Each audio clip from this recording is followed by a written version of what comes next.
د زنګنونو د دردونو درملنه د اکوپنکچر په ذریعه باندې کوو. زنګنونو د دردونو درملنه د اکوپنکچر په ذریعه باندې دا یو څو نقطې دي خاصې، البته نقطې خو ډېرې زیاتې دي، خو یو څو ډېرې زیاتې مهمې دي. یوه چې دا د معدې 40مه نقطه ده، کومه چې د پټېله د هډوکي د پورتنۍ څنډې څخه 2 کن پورته، یعنې پروکزیمال لټرال خواته چې د دې پتون ځای لري چې هغه دا نقطه. د توري 10مه نقطه ده، کومه چې د پټېله د پورتنۍ څنډې څخه 2 کن پروکزیمال یعنې پورته او د دې پتون کورني اړخ ته چې دی ځای لري. د پښې او د پتون اضافي 2مه نقطه ده، کومه چې د دې پټېله د پورتنۍ څنډې سره په خوا کې دغلته چې دی ځای لري.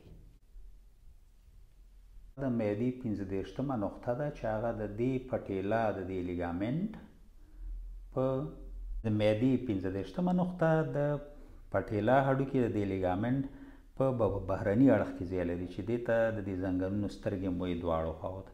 دلته چې دی 45مه نقطه ده.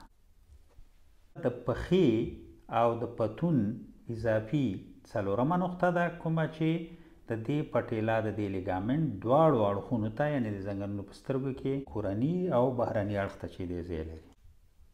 د توري 9مه نقطه ده، کومه چې د دې ټیبیا د هډوکي د سر په شاتنۍ او کورني اړخ کې چې کوم دی په دې ژوره نقطه کې چې دی ځای لري چې هغه دا نقطه ده.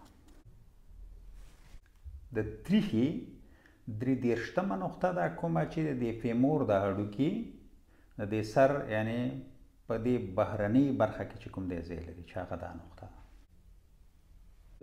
تریخي 34مه نقطه ده، کومه چې د فیبولا هډوکي د سر په ښکتنۍ ژوره برخه کې چې دی ځای لري چې هغه نقطه.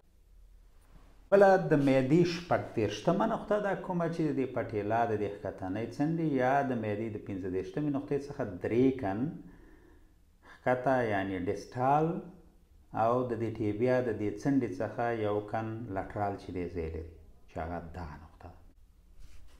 یعنې بله نقطه چې ده هغه د تش متیاز د کڅوړو 40مه نقطه ده، یعنې د زنګنونو دردونو لپاره دا ډېره زیاته مهمه ده چې دا د دې زنګون د شاتني قات د پوستکي د قات په منځنۍ برخه کې چې دی ځای لري چې هغه دا نقطه ده. په افغانستان کې د دې درملنې د دود او د ټولو ناروغانو د روغتیا په